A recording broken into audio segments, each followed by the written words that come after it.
ইন্ডিয়ায় এমন উগ্রপন্থী আচরণ আমরা মেনে নিব না। তারা আমাদের ভাইদের উপর আক্রমণ করলে আমরাও হিন্দু মেরে আলামু যে মসজিদের উপরে যে টার্গেট করবে, মসজিদের 1 কিলোমিটারের বাইরে তাদেরকে 10 ফুট গর্ত করে জ্যান্ত পুঁতে দেবো। এর পেছনে আসলেও কোনো হিন্দু যে সত্যিকারের হিন্দু সে কখনোই এই কাজ করতে পারে না। भैया अगर हिंदू होने के लिए किसी मुसलमान, सिख या ईसाई से नफरत करना पड़े तो माफ करना, आप हिंदू नहीं बल्कि किसी सरकार के पाले हुए कुत्ते हैं। একজন প্রকৃত হিন্দু বা একজন প্রকৃত মুসলিম কখনোই এটা করতে পারে না। একজন প্রকৃত হিন্দু কি বলে জানেন? শুনেন।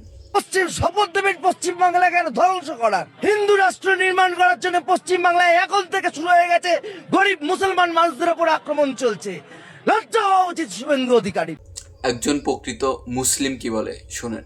হিন্দু মা বোনরা, হিন্দু অনেকে প্রশ্ন করেছিলাম, হিন্দু ভাইরা, যে হানজালা ভাই যদি ক্ষমতায় আসে আমরা কি পূজা করতে পারবো কিনা। ইসলাম আমাকে এটা মানা করে নেই, বাধা দেয়নি। আপনি আপনার ধর্ম যা আছে এটা আপনি পালন করবেন। আসলে এটার পিছে किसी सरकार के पाले हुए कुत्ते हैं।